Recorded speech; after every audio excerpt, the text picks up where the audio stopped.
having the decline theory, let us first again get into the touch with the administration. Okay, so there were some of the terminologies which you need to get through. So the Mantri Parishad, okay, there is an evidence of Mantri Parishad which is being carried out at the central level. Now, as I have discussed previously also during the Gupta period, okay, we followed the decentralized, okay, decentralized as well as centralized administration, right? Centralized administration. Okay, so centralized at the king, because the king was the ultimate authority, okay, and decentralized because it was covered through the 3-tier or the 4-tier governance. Okay, so that is why it is also termed as the decentralized system. Okay, so the Mantri Parishad was the Parishad. What is Mantri? Mantri is the minister. Okay, Mantri is the minister. And what is Parishad? Parishad is the meeting. Okay, meeting or the counseling or the council. Okay, so the Mantri Parishad, okay, the Mantri Parishad was the council of minister who was headed by the king.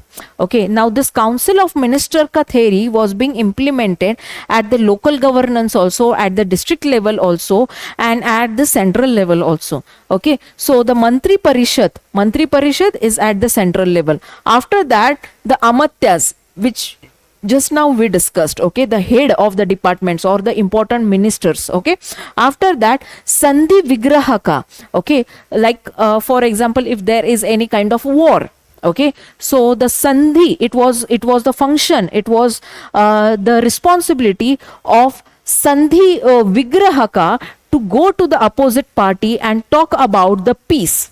If the opposite party accepts the agreement, so yes, the peace is being finalized. But if the opposite party needs the war, then he is going to be a messenger between the two different kings. Okay, Sandhi Vigrahaka.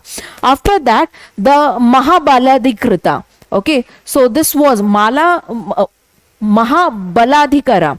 Okay, so the Mahabali, what is it denotes? It denotes the strength. Okay, so he would be heading the military. Okay, the military group.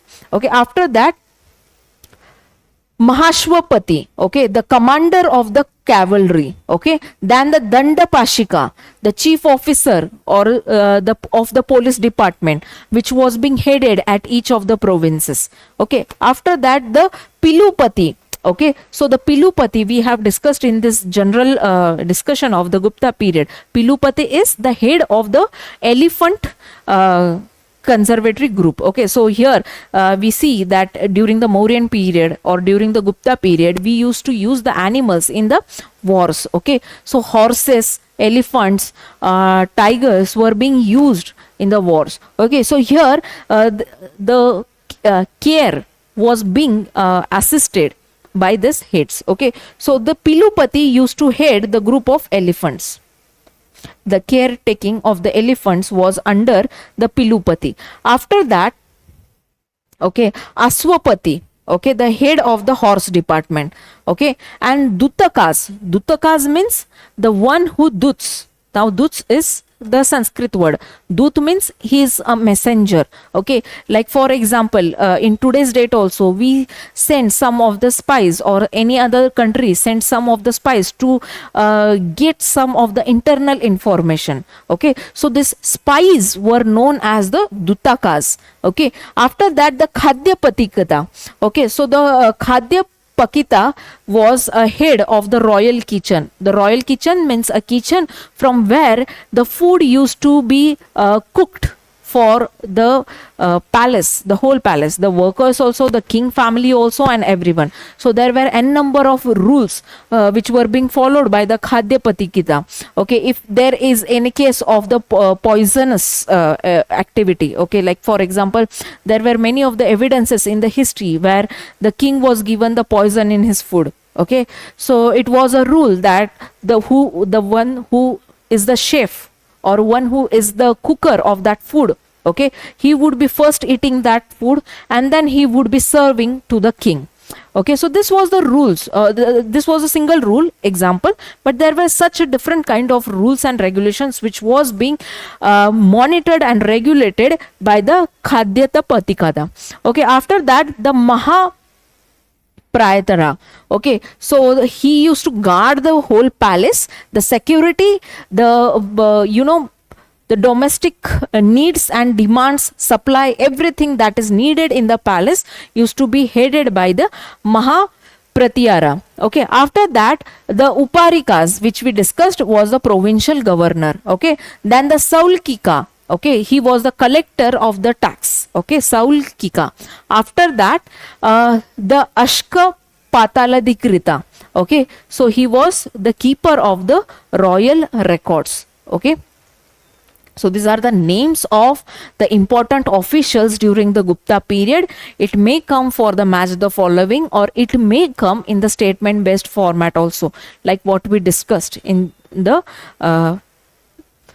previous session. I have showed you the PYQs which occurred in your UPSC preliminary examination. Okay, so be very perfect around these terms and the terminologies that were presented through a number of references. Now, as we see that the government structure was quite stable and it was quite departmentalized in through various techniques. Okay, so here we would be discussing about each of the administration. Okay, now first let us talk about the village administration. We'll go from bottom to up. Okay, so as I have told you that the village used to be consisting of more than 10 to 20 families. Okay, now it is being considered that during the Gupta period there were totally 26 bhuktis. Okay, 26 bhuktis, that is 26 provinces. It is being written in some of the text. Okay, so the number wouldn't be asked, but just as a general information you should know. Okay, there were total 26 bhuktis. Now these bhuktis were divided into the different districts. Okay, Vishapatis used to head this Vishyas. Okay, and after that there were villages. In case of the Eastern India there were talukas also, or the block levels also. Okay, but if you see the gram level, okay, so Gramapati or the Gramadhyaksha, who was the elder person, okay, who was the elder person, used to head the council. Okay, who used to head the council and was having the final powers to declare the judgment. Okay, so he used to manage the local disputes. Like for example, if you find any of the fights between two brothers around the property or around any of the criminal activities, like if there is any kind of theft. Okay, so here during this period you will find that each and every of the issues would be solved by the Gramapati or the Gramadhyaksha. Okay, now after that there comes the district. Now there are also taluka levels, but in the Eastern India. Okay, but when we come to the normal Gupta period, there is the district, or also known as Vishyas. Okay, Vishyas, who were headed by the Vishapatis. Okay, so the bhuktis were divided into the Vaishyas. Okay, and they were headed by the Vishapatis and Ayuktas. So Ayuktas, okay, Ayuktas were the implementers of the rules and the regulations, and Vishapati was the final interpreter if any of the issue arises in the district. Okay, now after this, in the Eastern India we have Vishapati. Okay, and especially the taluka level, at the taluka level. Okay, and sorry, this is at the district level. Vishapatis are at district level, Vishyas, right? So these are at district level, and this district was being again divided into the different talukas or the blocks. Okay, and these talukas or blocks were being headed by the Vithis. Okay, the head of the taluka was known as the Vithis. Okay, or the Vithpati also in that sense. Okay, now as we see today, okay, The urban administration, the village administration, same was carried out during that period also. Okay, so here urban administration was quite different that from the village or the rural administration. Now you see that during the village administration, when we see the village administration, we have seen that the eldermost person would be the Gram Adhyaksha, right? But when we see the urban administration, okay, there would be the Nagar Sreshti. Okay, there would be a Nagar Sreshti. Okay, he would be also being headed through the council only. Okay, the urban council. Okay, and that is why he was called as a Nagar Sreshti. Now if you see in the present date, okay, the town like structure is today also called as a Nagar Palika. Okay, so same words you will be deriving in this Gupta period also. Okay, so he was known as the Nagar Sreshti, or he used to head the merchant body. Now if you again revisit the maps, you will find that the cities were majorly associated at the banks of the rivers or at the ports. Okay, and that is why at these major cities you will find more number of traders being present over here. Okay, either they would be traveling through the rivers, or either they would be traveling through the seas. Okay, for the trades, international or the domestic trades. Okay, so that is why the merchant body was necessary at the urban places. Okay, and the most experienced person, okay, was made as the Nagar Sreshti. And during the village administration, you will see the most elder person by the age was made as the head. Okay, but here in the urban area, okay, the most experienced person was made as a Nagar Sreshti. Okay, after that we also have the Pratham Kulika. Okay, the Pratham Kulika, who is a chief artisan, who would be monitoring around each and every details of the trade ties. Okay, like checking the quality of the market, checking the quality of the produce that the common man is bringing in the market. Like if you go in our APMC Mandi, okay, in today's date, if you go in APMC Mandi, there is some kind of process which checks the quality of that particular produce. Okay, now the same function was being carried out by the Pratham Kulika.